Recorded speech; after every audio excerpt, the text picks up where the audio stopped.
안녕하세요. 지금 해외 축구에서 가장 뜨거운 선수의 모든 것을 총정리해드립니다. 스카우트 H 해외 축구 전문 기자 브버지 김현민 기자와 함께합니다. 안녕하세요. 네, 안녕하세요. 토트넘 허스퍼에 입단한 프랑스 센터백 클레망 랑글레 이야기를 계속하고 있는데요. 랑글레 선수의 인생사 그리고 프랑스 대표로 2022 카타르 월드컵에 참가할 수 있을지, 콘테 감독이 갱생시킬 수 있을지 지금부터 나머지 이야기들 전해드리도록 하겠습니다. 랑글레 선수의 기본 프로필부터 살펴보겠습니다. 네, 일단 1995년 6월 17일에 보베라고 예. 파리에서 한 75km 정도 떨어져 있는 프랑스 북부에 있는 도시거든요. 예, 거기서 태어났고요. 예, 바로 이제 보베 대성당, 이게 고딕 양식구로 이제 지어진 성당으로 상당히 유명하죠. 예, 성당을 보고 자라지 않았을까. 예, 일단 아버지 성함은 이제 세바스티앙인데요. 예. 아버지가 어렸을 때, 아버지가 원래 파리 생제르맹 팬이었대요. 예. 아무래도 프랑스 접견 지역이다 보니까, 예. 그래서 어렸을 때 랑글레를 데리고 상당히 자주 이제 파리 생제르맹 훈련까지도 보러 데리고 갔을 좀 정도로. 찐팬인데, 찐팬. 예, 그랬다라고 하더라고요. 그러다 보니까 자연스럽게 이제 랑글레도 파리 생제르맹 팬이었고, 그래서 이제 어렸을 때 호나우지뉴라던가 파울레타 같은 구단의 이제 역사를 쓴 그런 인물들을 보면서 축구 선수로서의 꿈을 키워나갔다라고 하더라고요. 그래서 이제 이게 보도가 랑글레가 파리 생제르맹 팬이다. 그것도 바로 챔피언스리그 경기를 앞두고 보도가 나왔던 거였거든요. 파리 생제르맹 상대로는 이때 딱 두 경기 나왔던 게 전부였어요. 바르셀로나 소속은요. 예. 낭시테 한번 나왔던 거 제외하고는. 그런데 두 경기 다 굉장히 못했죠. 그래서 그때 SNS들 보면요. 그런 게 많아요. 랑글레가 본인이 파리 생제르맹 팬이라는 걸 입증해냈다. 이 경기를 통해서 찐팬인 걸 드러냈다. 네, 약간 좀 약간 좀 그런 식으로 얘기가 나오긴 했었죠. 결과적으로 바르셀로나가 이제 파리에게 탈락해서 챔피언스리그의 악몽이 이어졌던 그렇죠. 그런 시즌도 이어졌습니다. 1대4 대패를 당했었죠. 은바페한테 탈탈 털리면서. 네이마르 메시 있을 때 참 기적의 역전승을 했던 게 그렇죠. 어른거리는데 반대로 당했던 시즌이었고요.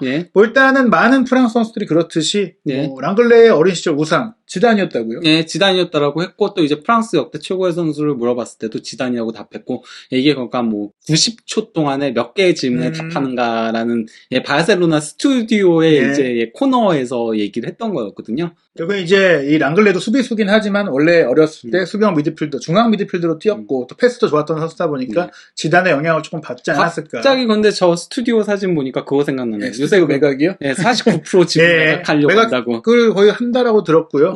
매각을 해서 지금 대용이 못 파는 상황이 될 것 같아서 자금을 확보하고 있다. 게다가 좀 추가로 얘기 드리면 또 추가적인 15%의 중개권 수익을 팔기로 했기 때문에 그거는 미리 준비되어 그렇죠. 그래서 그것도 확정이 돼서 3억 유로 이상의 돈을 모아서 지금 랑글레도 그런 과정 속에서 토트넘으로 정리한 것이긴 하지만 바르셀로나가 지금 이를 좀 탕감하고 있다. 그래 볼 수 있고요. 다시 본론으로 돌아오면 랑글레 형제들이 조금 다 축구를 했다라는 얘기들이 있어요. 그건 사형제인 거거든요. 클레망 랑글레가 가장 첫째 형인 거고요. 둘째가 이제 코랑탱인 거고, 셋째가 이제 나티안, 넷째가 이제 알렉시스인데요. 포지션이 다 다르네요. 코랑탱이 이제 풀백이고, 네티안이 중앙 미드필더, 클레망이 센터백이고, 이제 가장 어린 알렉시스 너무 어린데, 알렉시스는 공격수다. 형제들이 다 한 팀을 이룰 수 있겠어요. 나이 차가 상당히 많이 나는 동생이라고 할 수 있는데. 알렉시스 거의 아들 아닌가요? 그렇죠. 거의 아들격이라고 봐도 무방할 정도죠. 근데 현재 어쨌건 간에 선수로 뛰는 거는 둘째밖에 없긴 하거든요. 특히 이제 형을 따라 가지고 낭시 유스팀에 왔었다가 그래서 낭시 B팀까지 있었다가 또 형이 세비야로 가니까 같이 이제 세비야 유스팀으로 갔었는데 솔직히 선수로서는 호응 못했어요. 약간 약간 카카 동생 느낌 이런 건가요, 지금? 약간 좀 그렇다고 볼 수 있죠. 그래서 이제, 4부 리그인 보베에서 있었다가, 보베에서 그래서 딱 한 경기 출전했었거든요.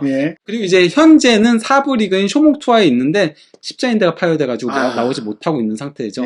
어찌됐거나, 아마추어 리그에서 축구 선수 생활을 하고 있고, 무엇보다 이제, 고향팀인 보베에서 그나마 이제 프로 데뷔를 했다. 이렇게 볼 수 있는 이력이고요. 가장 친한 선수는 역시 바르셀로나에서도 함께 뭉쳤던 또 프랑스 대표에서도 함께 뛰었던 그리즈만으로 알려져 있습니다. 그리고 어쨌건 간에 랑글레가 아까 나왔던 바르셀로나 스튜디오하고의 그 인터뷰에서도 가장 친한 친구 누구냐 물어보니까 난 두루두루 친하다. 그럼 아니다. 모두와 친하다. 그리지만 아니다. 어쨌건 간에 근데 랑글레는 전체적으로 딱히 누구 하나랑 이런 대척점 없이 다 친하게 지내는 것 같더라고요. 그리고 이제 무엇보다 국가대표 경기 또 유로 대회도 보러 왔던 예. 여자친구가 이미 공개가 돼 있어요. 예, 그러니까 뭐 솔직히 말하면 여자친구에 대한 정보들이 하나도 공개가 되어 있지는 않아요. 그 공개된 거는 동갑내기 1995년생 프랑스에서 태어난 예, 에스텔이라는 이름까지만 알려져 있고요. 나머지는 하나도 알려진 게 뭐가 없어요. 예. 그리고 랑글레도 본인의 여자친구 관련된 뭐 사진이라던가 많이도 올리잖아요. 예. 랑글레는 하나도 안 올려요. 예. 예, 근데 이제 여자친구 인스타그램을 조사를 해보니까 3일 전에 찍은 사진이 있더라. 예, 이 갑자기 얘기는 공개됐다. 아니 갑자기 공개된 건 아니고요. 그 예. 전부터도 예, 사진은 이제 올라오긴 했었는데 랑글레는 올린 게 아니고 예. 그러니까 어쨌건 간에 아직까지 사귀고 있다는 예, 소리인 거죠. 그건 확실하다. 오랫동안 잘 만나고 있다. 지금 뭐 저 유로 대회도 그렇고 예. 뭐 꽤 몇 년 동안 만나고 있는 것 같아요. 근데 어쨌건 간에 언제부터 사귀기 시작했는지 그리고 어떤 일을 하는지 뭐 이런 것도 하나도 알려진 게 없어요. 예, 진짜. 뭐 인스타그램에서도 본인의 뭐 사적인 뭐 예. 직업적인 걸 소개하지 않고 있기 때문에 어찌됐거나 여자친구는 있다. 예. 솔로는 아니다. 예. 이렇게 보시면 될 것 같고요. 근데 이 선수가 굉장히 좀 액티브한 그 취미가 많은 것 같더라고요. 아니 근데 이거는 그러니까 본인이 제가 봤을 땐 경마를 좋아하는 것 같아요. 경마를 하는 건 아니고요. 예, 경마 보는 걸 좋아하는 것 같아요. 그래서 제가 과거에 그 클레망 요새는 그러니까 대부분은 인스타그램을 쓰잖아요. 인스타그램에는 이거 하나 올라와 있는 거고요. 경마 그 사진이 과거에 트위터를 보면요 경마 관련된 게 리트윗이 엄청 많아요. 그러니까 경마를 굉장히 좋아하는 것 같아요. 그러니까 순수하게 스포츠로서 좋아하는 거죠. 예, 그런 거 뭐 돈을 건다거나 예. 뭐 베팅을 한 그런 건 예, 아니겠죠. 그런 건 아니죠. 예. 예. 그리고 이건 인스타그램에 그나마 경마 관련된 예. 사진 올라온 2개 사진 중에 하나인 건데요. 킵코라고 저희 예. 카타르 투자 신탁이거든요. 예. 거기서 이제 주최하는 경마대회 우승자랑 이제 사진을 찍어가지고 올린 예. 거였어요. 그래서 경마대회 우승하면 조끼 이렇게 있는 그런 건 거죠. 꽤나 이제 경마의 조예가 깊고 제가 그 액티브한 얘기를 한 게 오토바이를 또 탄다고 하니까 이게 사실 네. 뭐 탈 수 있는 거지만 또 흔한 취미는 아니잖아요. 탈 것에 조금 흥미가 많은 것 예, 같아요. 그러니까 말도 좋아하는 것 같기도 하고 사실 근데 제가 생각했을 때 제가 알기로는 프로 선수들이 축구팀과 계약할 때 좀 그렇죠. 이런 그 못하게 위험한 운동이나 뭐 계약서상 계약서에 못하게 하잖아요. 네. 부상 왜냐면 이건 좀 실질적으로 오토바이는 예. 사고의 위험이 있지 않습니까? 그렇죠. 그렇게 그러니까 CC가 높은 건 아니잖아요. 거의 그렇죠. 키트 같은 그런 그렇긴 한데 예. 좀 그래도 조심해야 된다. 예. 예, 봐야 될 것 같고요. 일단 뭐 몸 관리는 열심히 한다고 들었어요. 몸 관리를 굉장히 열심히 하는 걸로 유명한데요. 그 매일 몸무게를 체크를 한다라고 하고요. 예, 그리고 또 이제 음식과 위생에 굉장히 많이 신경 쓴다라고 아버지께서 얘기를 했어요. 예. 예, 그러면서 그 밥도 집에서 먹는 걸 좋아한다고 하죠. 그러니까 외식 같은 것들 거의 안 한다라고 하고 패스트푸드점 절대 가지 않는다라고 하고요. 그래서 그 아비달 아까 그 예. 영입했던 그 단장 바르셀로나 단장이었던 예, 아비달 같은 경우는 랑글레에 대해서 이렇게 랑글레처럼 외부에 나가지 않고 근면 성실한 선수를 본 적이 거의 없다라고 예. 얘기할 정도로 그러니까 랑글레는 뭐 하는지 솔직히 말하면 잘 모르겠잖아요. 그렇죠. 그때. 집에만 있는 거. 집에서 이제 경마 보고. 그러니까요. 예. 이제 동네에서 훈련하고 오토바이 예, 타고. 몸매 관리하고 좀 그런 예. 것 같아요. 또 이 선수가 또 굉장히 사회 봉사라든지 자원봉사도 많이 하는 걸로 예, 그러니까 들었어요. 뭐 지역 병원 같은 것도 이렇게 방문하기도 하고요.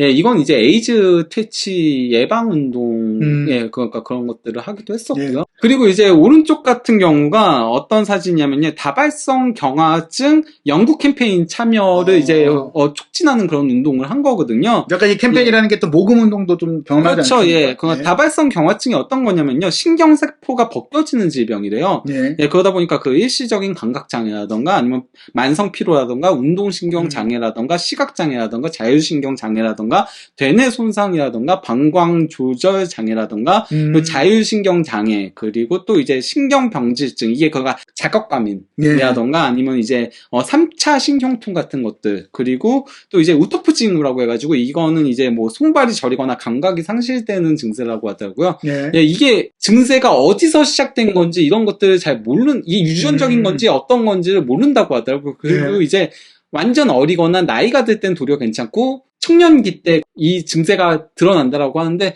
예, 그래서 이런 캠페인도 했고요. 이제 왼쪽에 있는 거는 2017년에 한 그 크리스마스 자선 캠페인 예.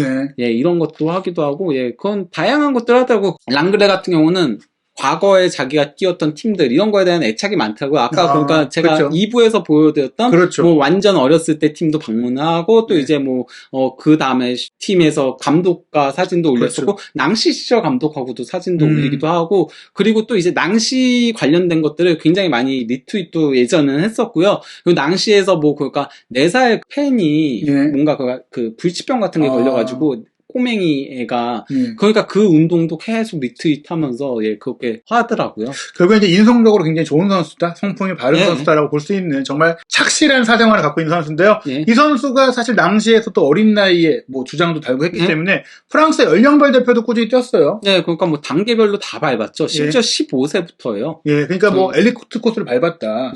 연령대별로 주목받은 선수였다. 그렇게 볼 수 있겠고 결국에 이제 성인 대표까지 선발이 됐죠. 그래서 이제 15경기에서 1골을 기록을 하긴 했었는데요.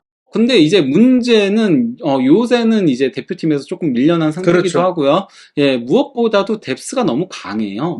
현재 이번에 뽑힌 선수들 명단이거든요. 이것만 보더라도 뭐 쿤데라던가 리카 에르난데스하고 라파엘 바라는 애초부터도 주축인 선수들이고 그리고 이제 떠오르는 쿤데라던가 킴펜베도 랑글레를 제치고 올라온 게 킴펜베인 거잖아요. 킴펜베가 좀 떨어져 있었는데. 그리고 코나테가 최근에 이제 발탁되기 시작을 했고 윌리엄 살리바는 지난 시즌 프랑스 리그왕 올해 영플레이어상을 수상을 하면서 부활에 성공했거든요. 마르세유로 임대가 됐었죠. 그 마르세유에서 임대로 뛰면서 그렇게 된 케이스죠. 그런 사이에 사실 랑글레는 뭐 좋은 시절이 있었지만 바르셀로나에서 점차 출전 시간이 특히 차비 감독 오고 나서 거의 없어졌기 때문에 밀릴 수밖에 없는 상황이었는데요. 게다가 뭐 지금 어린 선수들도 너무 많잖아요.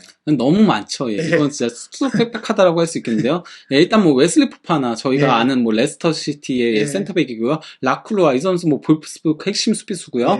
그리고 우마솔레 이 선수 이제 잘츠부르크에서 로테이션 자원으로 뛰는 선수고 이제 시마칸 같은 경우 라이프치히의 주전 센터백이고요. 이삭 툴레 이 선수는 아직 주전까지는 아니거든요. 청소년 대표 선수. 그 마르세유인데 이제 르아보르에서 임대로 지난 시즌에 뛰었는데 이번 시즌부터 이제 조금 중용됐거든. 왜냐면 살리바가 떠났으니까 아스날로 임대 복귀했으니까.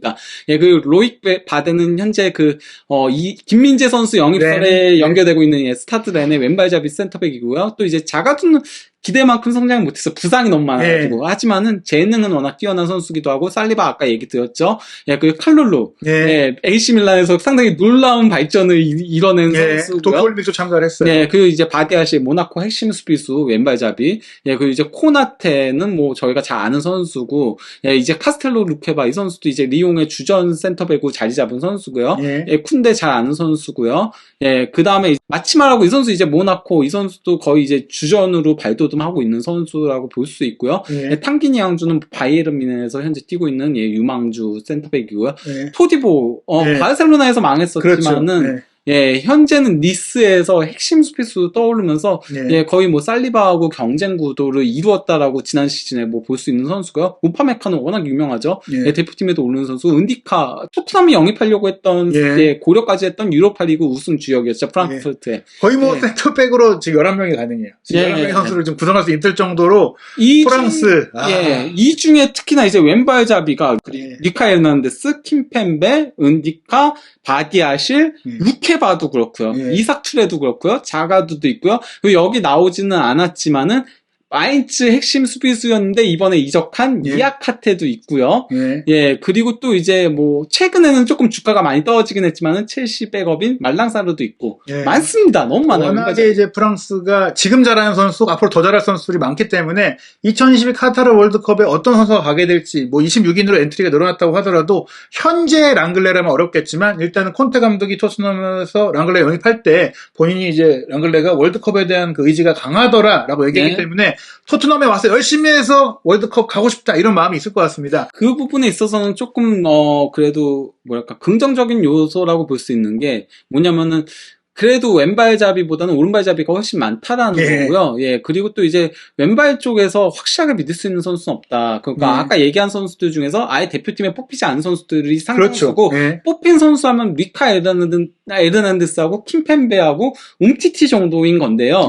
근데 움티티는 이제 거의 끝난 선수라고 봐도 되고요. 킴펜베 다소 불안 요소가 있죠. 그러니까 워낙 볼은 잘 다루는 선수긴 하지만은 그리고 이제 리카 에르난데스는 부상이 너무 많은 선수기도 하고 볼을 잘 다루는 선수는 아니잖아요. 이 선수는 대인 수비가 좋고 힘이 좋고 상당히 스피드하고 이런 선수지.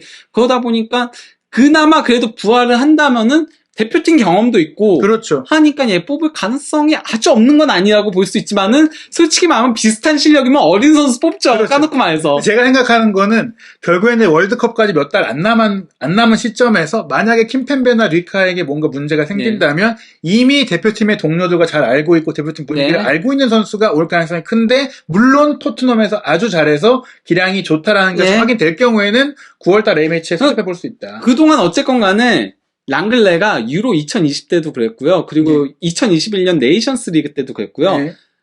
이 선수 원래 뽑히는 게 아니었어요. 뽑히는 게 아니었는데 부상자가 발생해가지고 그래서 올라가가지고 네이션스 리그 뛰지도 않고 우승이 했거든요. 그렇죠.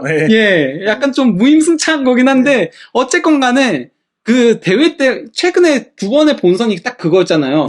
뭐 그 전까지는 본인의 능력으로 나오긴 했었지만은 딱 그 두 대회는 솔직히 말하면은 못 나오는 거였는데 부상자 발생해가지고 그래서 된 거기 때문에 그런 거는 조금 노려볼 수는 있다고 할 수 있겠죠. 결국에 이제 백업 센터백으로서 여러 선수들과 경쟁을 한다면 이미 대표팀의 경험이 있다라는 점들이 좀 있고 특히 이제 콘테 감독 체제에서 토트넘의 경기를 뛰면서 정말 주전으로 잘 경기를 한다면 안 뽑을 이유도 없을 것 같긴 합니다. 그래서 제가 느끼는 이 랑글레의 최대 강점은 그런 동기부여다. 토트넘에 왔을 때 엄청 열심히 할 거다. 그건 확실하다. 특히 지금 인성적인 면이나 관리적인 면도 토트넘의 콘테 감독이 원하는 성향이기 때문에 이 선수 지난 1, 2년간 망했다. 그렇게 볼 수도 있지만 모든 선수들이 위기를 딛고 또 일어날 수 있는 가능성이 있으니까요. 아쉬운 영입일 수도 있겠지만 또 랑글레가 잘할 수 있을지 또 경기 지켜보면서 랑글레 선수뿐만 아니라 토트넘의 많은 이야기를 계속해서 이어가도록 하겠습니다.